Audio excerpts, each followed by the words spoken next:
Good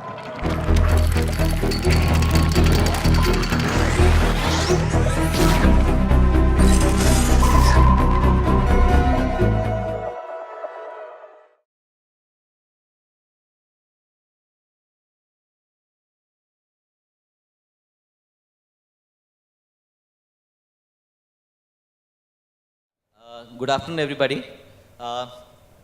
Thank you, Kumar, for those wonderful words. And I still do remember that first meeting that we had. I think it was in Chennai, 2007 or 2008. Wonderful days, of course. And you traveled to the hot weather of Chennai. Bangalore used to be cooler that time. But yeah, it was wonderful early days and great to interact and learn from you, and of course wonderful to have launched the product with you. So thank you for that. But coming back to the panel here, I think we have come a long way as a country, and currently I have actually very little to do with the gift card world. Yeah, per se. Maybe someday we will have the pest control and and home hygiene gift cards, but I think that will take some time. Coming to the panel here, thank you all for joining us here. Can somebody tell me how do I get the other ones who are on a video? Okay, we can see that here. Wonderful. Maybe we can start with our people who are on the video link, and maybe one by one, if you can give a perspective of your company and your country, more importantly your country and then your company, because it's an international panel, to give people a flavor of what's happening in your country and in your company as far as gift carding is concerned. Start with the lady first, please. All right, I'm Dhun. I'm currently a partner with grant-thornton. Can you hear me clearly? Can you hear me? Yeah, we can hear you. We can hear you. All right. So I'm sitting here with Troy Veron, and I actually got involved with gift cards. Walmart brought it to our the head of financial services and payments at Woolworths Group in Australia and New Zealand. And we did the first electronic gift cards program here. So from 2004, I've been deeply involved. We are a pretty mature market right now. And I left Woolworths about 18 months, 2 years ago, and I'm now partner in the practice. I've started on payments advisory and cards globally for grant-thornton, based in Sydney. Troy Veron, who's sitting next to me, will introduce gift and has seen its meteoric rise from about 25 million a year sales to almost 700 million now. So, Troy. Yeah, good morning, everyone, and thank you for your time. So, I'm here representing the Woolworths Group. So, in Australia and New Zealand, the Woolworths Group runs a range of supermarkets, liquor outlets, so it's one of the largest. And as Dhun said, the gift card program for the Woolworths Group started about 15 years ago. So it's a pretty mature market. We've gone from the evolution from paper vouchers to plastic cards and moving into the digital era. So it's an exciting time as technology comes into place. And also the market for us continues to grow. And we see that right across the gift card market here.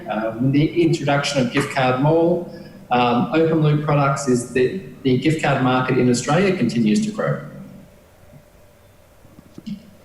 So just as a quick background, the first time I discovered the gift cards was actually in Australia. I was visiting Australia on work, which is I think 2006, 2007. And at that point of time, you had three leading book retail chains called Angus and Robertson, Dymocks, and Borders. These were the three chains at that point of time. And I happened to see gift cards in 2 out of these 3 chains, and abundantly displayed at the billing counter, virtually in every store. And I saw lots of people buying that. In fact, the first encounter that I had with Kumar, I produced some of those cards and showed it to him. So that's the interesting part. So I guess the reason for saying this is that I think Australia is quite a mature market in terms of the way gift cards are used there. And given the fact that Woolworths, and I'm using Dhun for you also the Woolworths experience more than the grant-thornton one, but given the fact that you are present across so many verticals in retail, whether it is food and grocery, whether it is liquor, alcohol, etc., do you find any great differences in terms of the gifting patterns or where these cards are used by consumers in a market like Australia? Well, for our group, supermarkets is the largest contributor to overall sales. So we have the largest footprint in regards to our supermarkets, so close to 1,000 supermarkets around the country. So it definitely drives the largest part of sales and redemptions. We have a significant online program for our gift cards, so a lot of corporate programs, marketing rewards, purchase online. But it can also be seasonal. So Mother's Day, Father's Day can shift the redemption pattern to other brands. So Mother's Day is around our general merchandise offering and our Dan Murphy AWS liquor outlets. So across the different verticals we operate in, we do have seasonality.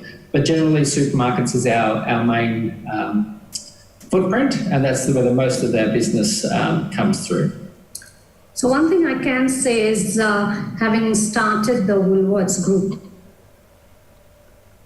one or two across various industry verticals, except for we used to say pharmacies, which the government wouldn't allow Woolworths to get into, is that what really took me and my team by surprise was how popular the grocery cards were. We thought, compared to our Big W or our pubs and etc., that and petrol stations, but groceries really took us by surprise and welcoming it was. And that's, of course, because of the long hours of grocery chains. Introducing gift card mall with Blackhawk meant that we could even have third-party gift cards, improving the choice, etc.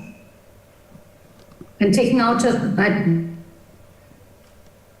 very good. Most people didn't eat liquor, like Dan Murphy's actually belongs to Woolworths or Cellar Masters or Langtons, and they thought we just brought together a consortium of gift cards to provide choice to customers. Actually, they're all our Woolworths Group cards. Very interesting. Thanks for that.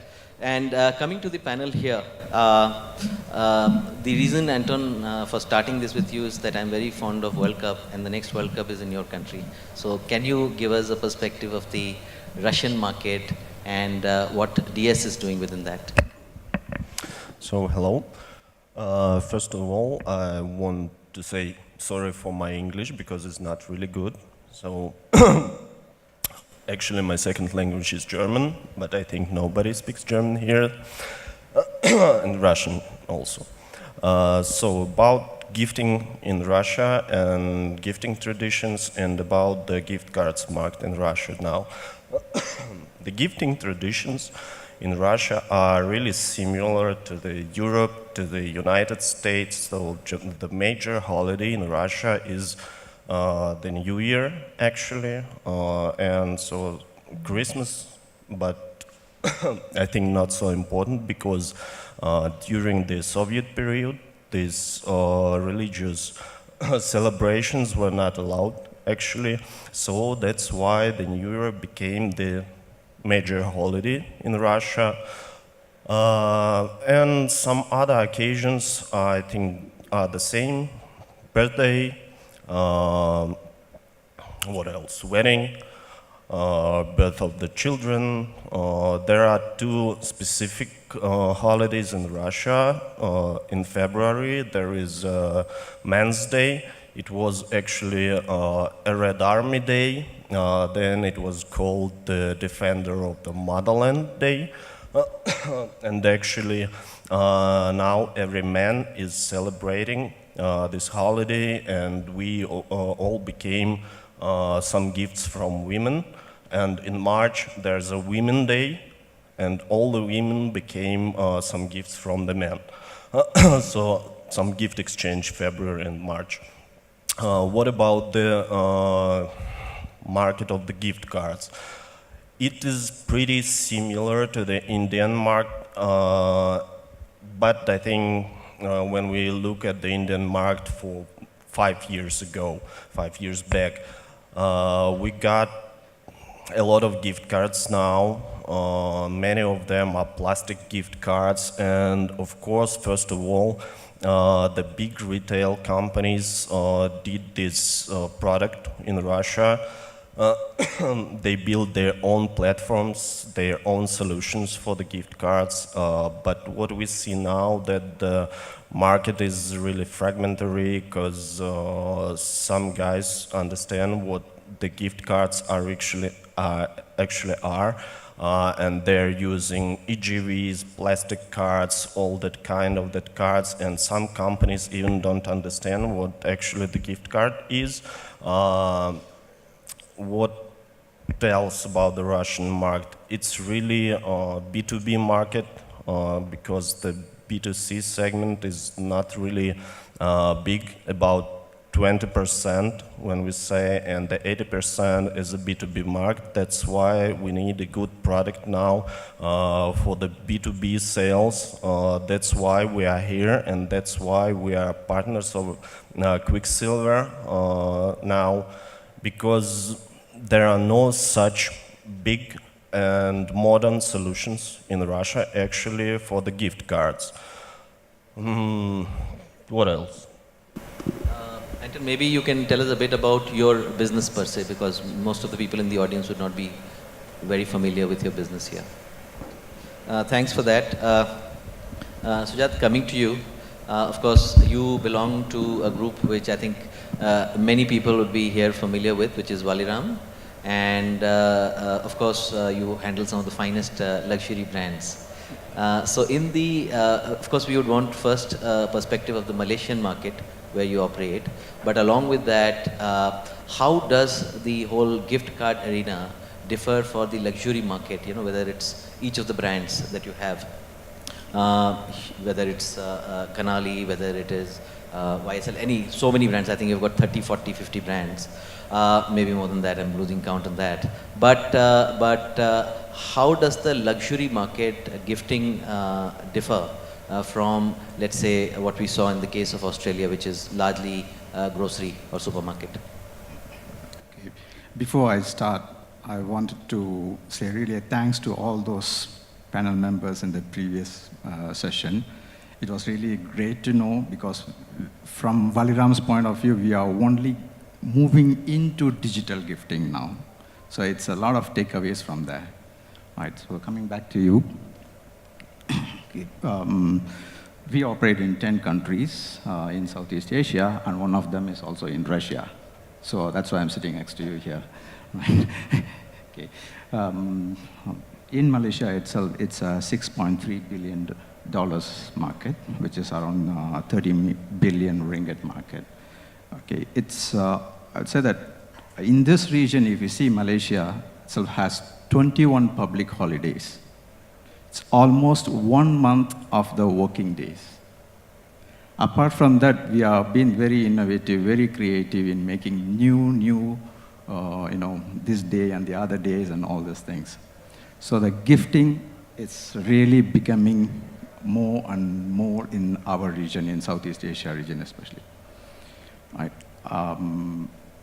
Now, not only the retailers, but also the banks have joined into this gifting. So all this Ramzans, which is very popular in Malaysia, the Chinese New Year, you can see that if you go into the online transaction of any of the banks, you will see some kind of a gifting there, right? Like in a previous panel, they said about that, giving some money during your festivities and all this stuff, right? Now it has become through those mediums now, right? Those days, when I used to get some gifts, right, a big package, which really until I open it, I don't know what it is. It's really a big surprise.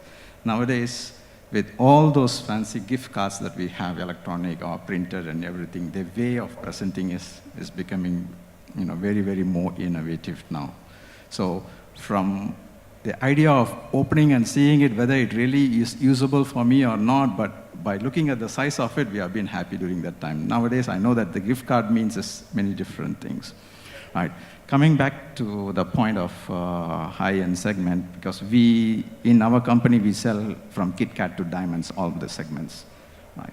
especially on the high-end market, it's really catching up, I would say, especially in the last 2-3 years, be it in a big watch stores or in a high-end fashion retail or in a masstige. Right? It's becoming a cross-selling platform as well now. So in a very high-end segment, it is something similar to what the lady from Taja said, that it's different and really a unique. That's it. Just a follow-up question. Do you therefore, the brands that you have, do you have a common card for all of them, or each of them have their own unique branded cards? As I told you before, that we haven't gone into that electronic gifting. We have been doing the traditional way. It's been working for us. It's a very big market, but thanks to your Qwikcilver team, that they are trying to put in this together. Thank you so much for that.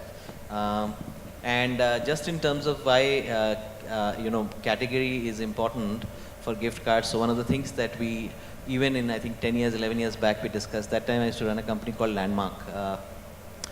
This is the digital age. This is before the digital age. So people used to read a lot of books, physical books, and same was the case with music. Same was the case with movies, and so on and so forth. This is much before Netflix ever appeared on the horizon. And so we were looking at why do you need to have gift cards? Not necessarily as a gift, but how do you make it special? And some of the things that we did was quite nice. So for example, I still remember a couple of those gift cards. So one had, some of you who read would know, the cover of Clockwork Orange. It's a striking picture, Clockwork Orange, yeah? So we did one of the gift cards was with Clockwork Orange, which is from Anthony Burgess's book, yeah? The other one was Rolling Stones, you remember the tongue hanging out, yeah? That's I think from Sticky Fingers of one of the albums. So we used that as one of the images, and very popular. People used to choose and use that and gift it to people who had taste in such kind of music or books. But coming back to the panel here, would you like to tell us something about your company and your country? Sure. Hi, I'm from Singapore. I'll start off by basically giving a bit of background on Singapore in relation to gift cards. Singapore being a more advanced country, but strangely, I think to date, a lot of the retailers, they're still using vouchers instead of gift cards. So you can see a lot of gifting being done in the way of paper vouchers, which is actually pretty old school. And this is where my company comes in, whereby my company actually serves about 60 over shopping malls in Singapore. So what we do for the malls is we actually help the malls deal with the logistics of all these paper vouchers. From the time they produce the vouchers to the time they issue out to consumers as a form of rewards, which is slightly different from what we have been discussing about gift card, about gifting. They are actually giving it out as a form of rewards using gift cards, but in the form of vouchers. Okay, most of the malls does it, but where does gift card comes in? So moving into the newer, I would say, technology, in terms of solving operational issues, many malls have actually explored dropping the paper vouchers, whereby the merchants actually have to consolidate, pass it back to the mall to be scanned in, and all this kind of paper trail. They are actually, for the past easily 5 to 7 years, they have always wanted to move into using gift cards, but there hasn't really been a very good, I would say, system provider in Singapore to provide such gift card platform from a mall level, meaning the mall is the issuer, whereby the merchants are the acceptance point. So in order to do this, actually there's a lot of, I would say, complexity in terms of implementation. But where we comes in is now, I think there's a lot of new technology, including like Qwikcilver, whereby then how do we integrate with such a system to provide from a mall to merchant to consumer to create this seamless experience. especially with the era of digital gift cards. So with digital gift cards in play, there's a lot of opportunity here to close the gap. So no longer the need for the merchants to be able to, the need for them to collect something and then tally back with the malls. So potentially the malls can now, through some kind of a digital platform, provide the merchants with, say, a merchant mobile application, whereby on the fly they can basically scan physical or digital gift cards, and to verify that those cards are valid and usable, and on the fly they can actually transact in store. And all the reports are actually tracked by something like Qwikcilver behind the scene, whereby they can consolidate and then do basically the reconciliation and do the reimbursement. So at the end of the day, I think what is going on in Singapore is actually the transformation from physical voucher moving into gift cards, moving into digital gift cards. So that is where I think Qwikcilver plays a very important part in this transformation process, whereby we need very, very sophisticated system to make sure that everything tallies, everything works well, because there are multi-parties involved. So that's what's happening in Singapore, per se. Thanks so much. It's very interesting, because one would have thought that on the digital front, Singapore would be streets ahead. But what you're saying is essentially that you're moving from paper to digital now, is what I got. Very interesting. It's very, sorry? Even government uses, okay. Very interesting. Very, very interesting. Coming on to, of course, the big country, which is China, and the opportunities and the size and everything that China offers and does. It'll be fantastic, Daniel, if you can tell us about what's happening in China, and of course in Blackhawk, but more importantly in China. Thanks. First of all, I would like to take this chance to thank Qwikcilver to invite me for this event. And personally, a lot of learnings in the first panel discussion. I think the two countries between China and India have so many similarities, so many things in common, like the population, the country size, the economy level, etc., etc. First of all, I would like to briefly talk about my company, Blackhawk Network. Then I will talk about China, what we are doing in this country. So Blackhawk was established in US 16, 17 years ago under the second largest grocery brand Safeway as the data processing gift card program department of that grocery. Then we invented the gift card mall in retailers in the world in 2000, in that year. Then we have built this as a best-selling SKU in retailers in the US, and 92% of the store locations of grocery have launched our program. If you visit US, Japan, Australia, even India, and many other countries, 26 countries in the world, you can see many physical stands in store with many choice of the gift cards. We are the operator for that program. Then we started from US, then Canada, then Europe. Then in 2007, we started from Australia. And of course, Woolworths is our largest client with Australia Post and Coles as our core clients in that country. Then we moved to Japan and Korea and Singapore, of course, then Indonesia, then China. So we have a long journey from the scratch in the world to build this very strong category in store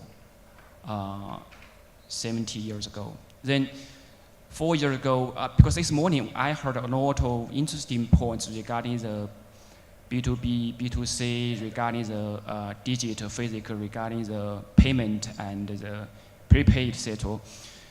So that's a little difference in every country. So that's a hard topic in every country. Then in US, we started the incentive B2B through the M&A, and now we are the largest B2B incentive rewards company in prepaid category in the US. And now we have, we are in the process to move this into the other countries like Germany, like UK, and Australia, and other countries. So that's pretty much all for Blackhawk. Then back to China. So I started my job 5 years ago in China, and at that moment there was nothing in terms of the distribution through the third party. Just exactly like in this country, so at that moment, maybe 95% of the prepaid cards sold through the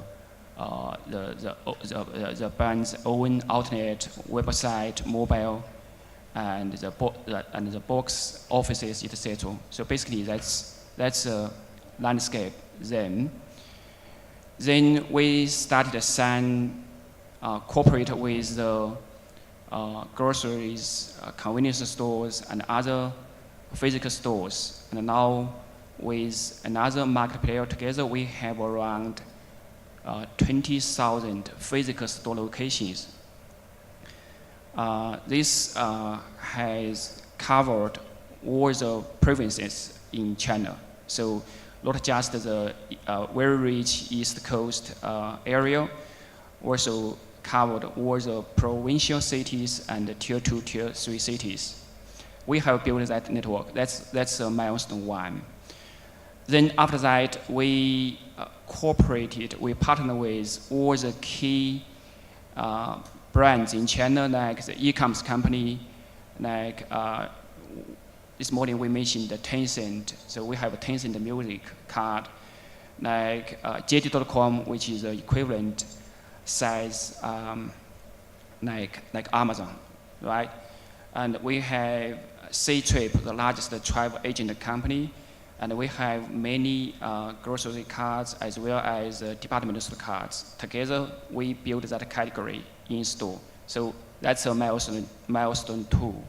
So we build that category in store. The milestone 3 is iTunes launched roughly 18 months ago, iTunes. So I know iTunes. I know India has launched Google a couple of months ago. Also, Blackhawk is the operator for that program. So iTunes has a very high bar, high stand regarding the store format, the user experience for the in-store purchase, and even the receipt, etc. So we launched iTunes, and that program has moved very fast since then. So now, in the last 2 years, every year we have 3 digits growth in terms of the in-store sales for prepaid card. So in short, what we are doing is something we discussed in this morning. We are pretty much the B2C sales network for prepaid card. And we did in 26 countries, and every country we have made the success for B2C. So B2C is something not yet the B2B market size, but that do exist in regardless the developing country, mature country, or emerging country like China and India. That's all from me. Thanks. That's interesting, and since China is in many ways ahead on the curve as far as the gifting and the technology part is concerned. What is the interplay between, and the previous panel was also discussing this, what's the interplay between the digital wallets and gift cards, electronic gift cards? You mean the digital wallet, right? Digital wallets and the gift cards, electronic gift cards. Yeah, that's a great question, because in China we have two giants, Alipay and WeChat. So last year, from the government statistics, the payment volume in China is around 3 trillion USD. That's a very, very big volume in terms of the mobile payment business. And these two giants account for 90% of our market share for mobile payment. So always when I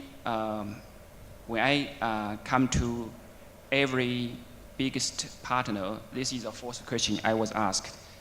So what's your space? What's your room in terms of this high percentage of the market share in terms of the payment, mobile payment solution versus the prepay? So there are many reasons for this question that the prepaid business still has its room for development. So number one, so the prepaid product has the most strong benefit for the brand. The brand can take the fund in advance before the delivery of the goods and services. This is very healthy for the company's cash flow. That's number one. Number two, so prepaid is a marketing vehicle, like we discussed this morning. So this is some connection between the emotions, between some social, between the feelings of the people you sending the gift card. So brands still think this is a good vehicle for marketing, for the marketing awareness, etc. So that's why they spend more resources, investment, cost in terms of the prepay and the payment and the mobile payment. Take JD.com as an example. So JD is a subsidiary of Tencent. Of course, JD has an integration with WeChat, right? That's WeChat is JD's major mobile payment method JD.com can support. However, JD worked with Blackhawk exclusively to launch JD prepaid card in all our tens of thousands outlets in the whole country. Because JD is a purely online company, their DNA is online. They have low DNA for offline, for brick and mortar. They leverage our network, the tens of thousands physical store locations, to launch their program, to physically put the cards in store and end consumers can touch it, can feel it, can see it, can understand the brands, etc. So in short, to answer your question, this is not the bet you lose, I win. This is something the two business model can exist in this biggest country. That's my view. Thank you for that perspective. Dhun, coming to you, looking and in this case, since you have the operating company as well as now as a consultant's hat that you're wearing, in the Australian market, the same question actually, the digital wallets vis-a-vis the electronic gift cards, and along with that, all the kinds of, let's say, players from bank credit cards to airlines to and so on and so forth, where there are so many of these loyalty points that keep lying. Yeah, reward points, loyalty points that lie all across. Is there anything happening in terms of the interplay between these and integrating and making life easy for customers?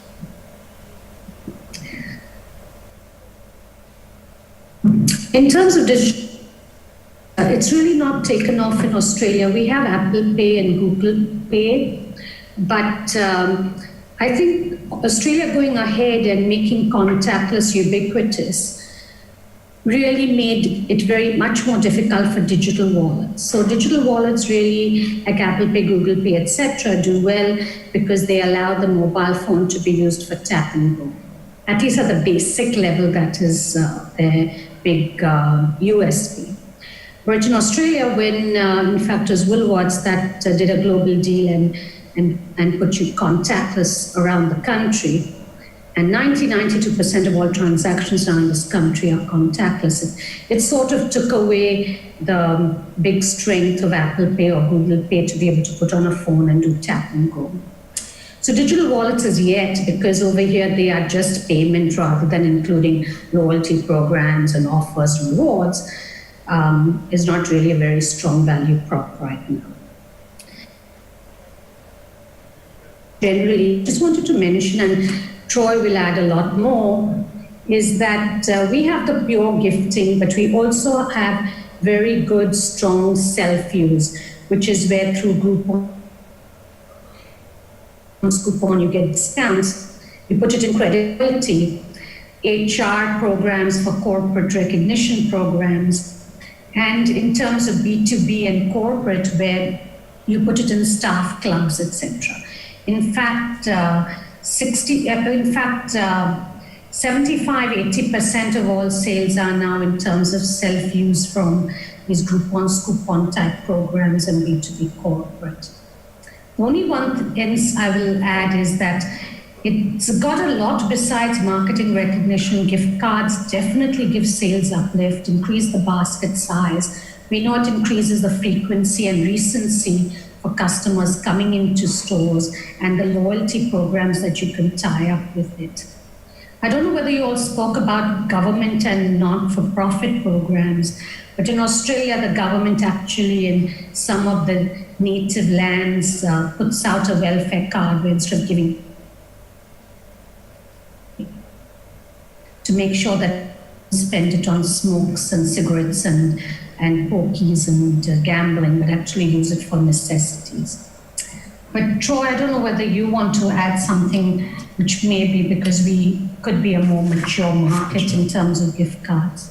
Yeah, flowing on from what Dhun was talking about in regards to digital wallets. So Apple Pay and Google Pay do have a presence here in the market. Not all banks and cards are disjoint offering.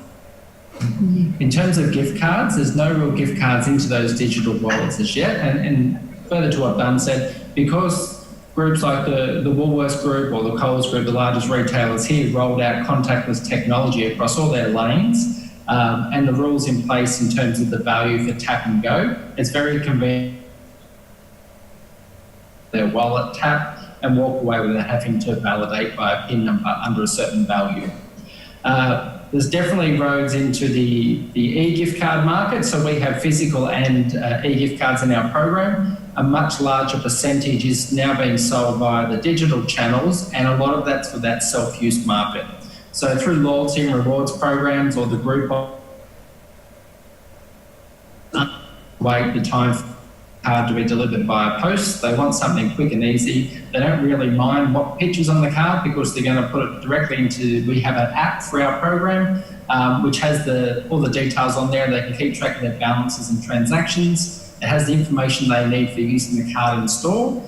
So that e-gift card definitely delivers the product much faster to the consumer than waiting for the post.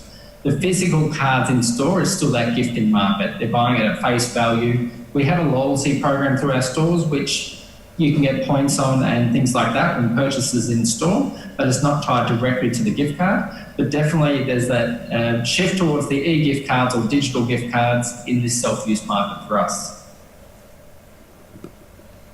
Thanks for that, Anton. Thanks for that, Troy. There's one question that I have actually to Anton, you, Sujjath, and Jason. In markets where the adoption of electronic gift cards in all the three countries have the same issue, is at a very nascent early stage. What are some consumer insights that you have which will help in driving the growth? Because it's in nascent, the way you described, I think in each of the three countries, the adoption of electronic gift cards is quite at an early stage or nascent stage. So what is it that you think is the consumer insight that will lead to higher adoption? Okay, as I said during my opening speech, gifting has started happening, right? And with the digital and all this mobile, I don't know mobile wallet is going to stay or not, but all the digital things, the adoption is going to be much more higher. The manual cards that we send now through emails or through the postals or different way, it's not that reachable. The delivery is not that great. With the digital, the delivery is going to be there, more reachability is going to be there, and the adoption rate is going to be higher. From the consumer point of view, like what the panels discussed in the earlier sessions, it's going to be more personalized now with these digital cards, and the adoption is going to get much more higher, I would say. Especially if you see in Singapore market, that's where I also operate, the government itself is doing a lot of gifting there, right? This is also becoming more digital, and almost everybody is aware of all this digital marketing. Even in Malaysia, in Australia, everywhere the adoption rate is very, very high now.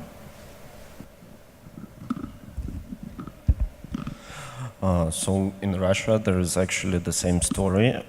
Everything goes online, everything goes digital, and the gifting also. When we speak about the B2C market, so it's more convenient to send the EGV than to buy a plastic gift card or a gift and to send it via mail or something like that. And actually Russia is really big. So it has 9 time zones. So that's why it's really easy to send an EGV from Moscow to Vladivostok, for example, and it take a few seconds. And for the corporate, it is also more convenient because there are big massives of cards that they have to sell, and the logistics is a really hard thing in Russia, and the costs of this logistics are really big. So that's why the corporate market is also trying now to go into digital, and that's why the retailers, there is request from the corporate market to retailers to do the EGVs, because there is too much manual work and they don't want to do this. And what we see actually on the B2C market also, there are new mobile apps like wallets, and they upload a lot of loyalty cards and also the gifting cards too. And now they're trying to sell these gift cards through this app to the customers, and that's why because they are digital, they need the, also the digital partners who can make the EGV. So Russia goes digital. Okay. I think in terms of the consumer front, I wouldn't say it's specifically to Singapore. I would say even globally. The lines between all these different instruments in terms of gift cards, maybe credit cards, cash, or e-wallets, to us as a business, it could be pretty distinct. But when it comes to consumer, to them it's just a method of payment. The biggest challenge that I think all business will face is how do we manage this difference whereby the consumer would think that it's the same. For example, today, if I go into a store as a consumer, I spend using a gift card. Tomorrow I decided to do a return of goods. I don't think today it's very easy for a business to just simply do a refund into a gift card. I don't think it works that way. But for consumer, they may not understand.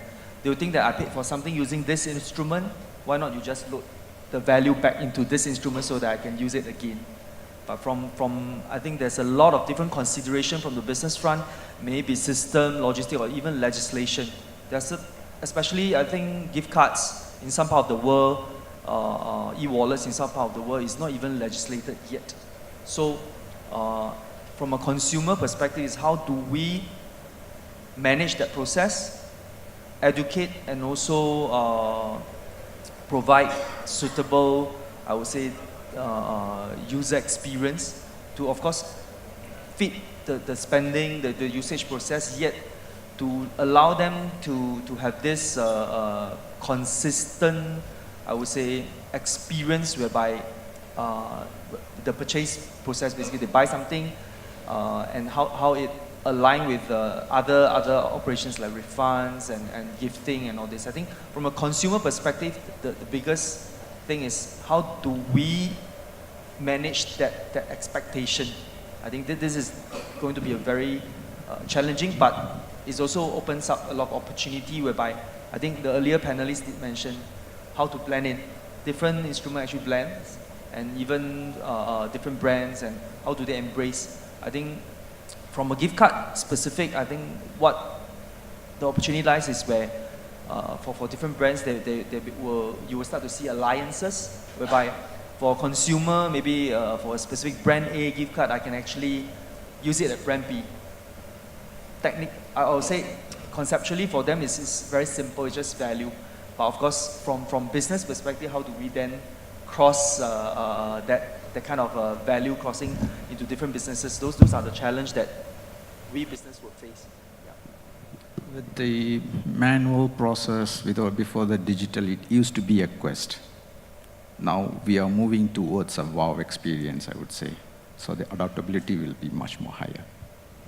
So I just have one thing to add, because we did some market survey for your question before.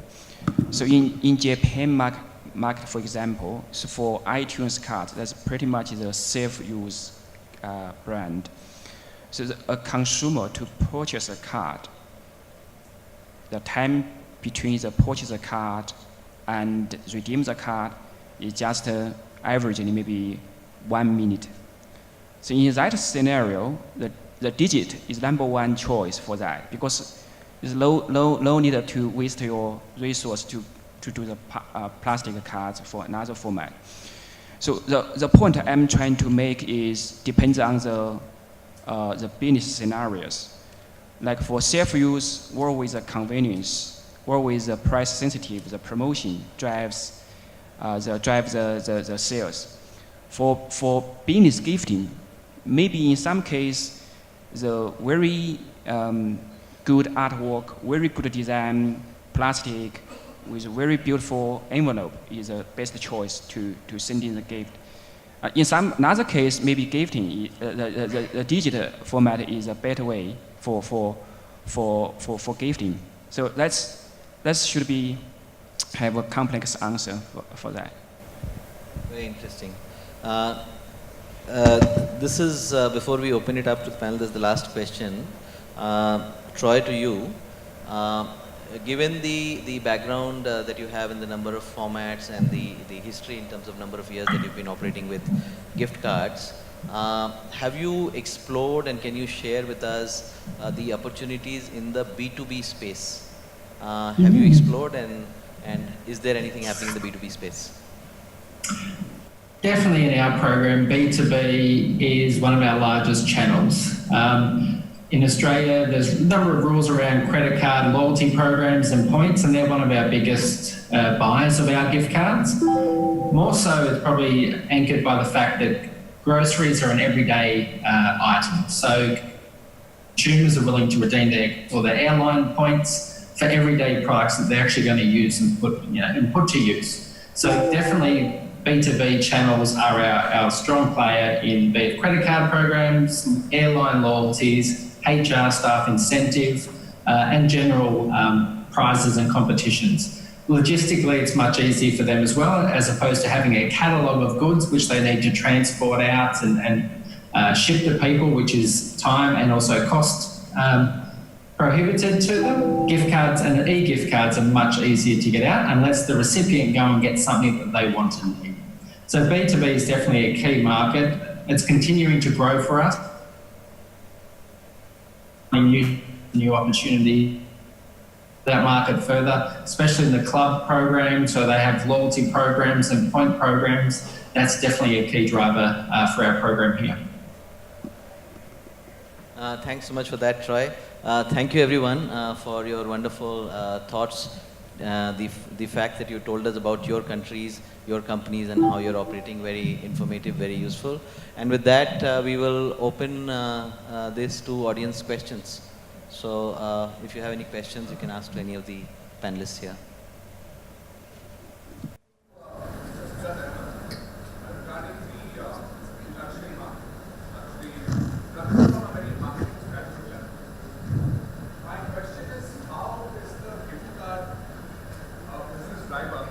during a seasonality fluctuation.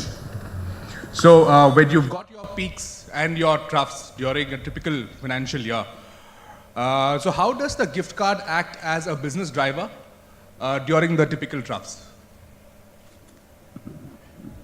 Okay, in general, if you see in the luxury market, right, gift card or the vouchers or whatever that you name it, it's around 9 to 11% of the total sales or the run rate. Right? It's a very big driver compared in our market, in Southeast Asia market. It's a very big driver. There are a lot of activities that we do through the digital to reach the customers in a very personalized manner. So I would say that it's around 9% of it, where in a way, if I do a math, instead of opening 10 stores, I would better engage into a digital program to get a gift card. That's how we are seeing it. So during a typical dip season, wherein it could be anywhere during the during your financial year, so you're saying that are there additional programs that you would run with the gift cards to bring in those extra footfalls into your stores? Yes, we do. What we do is we run a lot of different programs. You know, it depends on the seasons and the month. You know, like you said, during your financial and you know, if it's a dip season, we do run a lot of different promotions. Okay, it may not be only related to the gifting solution, but on the product itself, we run which we attach, we cross-sell using the gift cards. Thanks. I was wondering if I could say something. Yeah. All right, so actually the genesis of the gift card, electronic gift card program, which was in the early 2000s and really pioneered by Walmart and later on by Woolworths and then Tesco, etc., was actually for the low peak periods to get the footfall. So the original program, the business cases we did was actually based on the fact that the majority of the buying would be happening before Easter, before Christmas, before Valentine's, etc., Thanksgiving. But that straight after that, in the low period in stores, that people would actually come in and redeem. So as we know, 25-30% redeem in the first 30 days, and certainly 80% within the first 90 days. So it's a time post-Easter, post-Christmas, that actually the gift cards actually got the footfall to increase, which was the best thing that actually happened for Woolworths Group, there's seasonality periods where we know we're going to get a natural uplift in sales because it is a gifting season. In those quieter periods is where we work with some of our commercial partners to drive incentives or promotions to encourage take-up of cards, because we know that 90% of cards are redeemed within 4 weeks' time. So it gets customers or footfall into our stores during those quieter periods, and we work our marketing offers in those quieter periods as opposed to those periods where we know we're going to get a natural uplift. Thank you.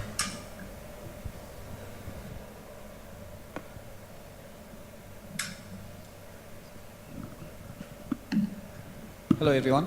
My question to you is, how is the international markets differentiating the event-based gift cards versus occasion-based gift cards? How is it actually reacting to various phases of the month during the year?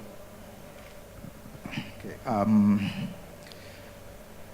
Event-based, it's it's run day in and out in this region, that I can say that. You know, occasion means, I don't know, how do you define that occasion? It is for a B2B kind of a thing that you're talking about, or is it? I'm very particular about B2C here. B2C? Yeah, B2C, yes. Okay. We run a lot of programs during that time. So every occasion, as I told you in the beginning, especially in our market, we have 21 days out of the year, right? So we run a lot of promotions during that time. So it's something related to what the gentleman has for before. Right? So we run a lot of promotion, a lot of our marketing team takes care of all those different promotional activities, and we do run that. From a B2C perspective here, how is the consumer reacting? I mean, there are certain seasonalities, as the other gentleman was mentioning. So the event based is throughout the year, right? It could be a birthday, it could be a thank you, it could be an anniversary or any of this sorts, versus an occasion where it could be a particular festival, or it could be a particular occasion like a Mother's Day or a Father's Day. Such occasions versus a birthday or a thank you card is totally different, right? From that perspective, how is the market reacting for you guys throughout the year?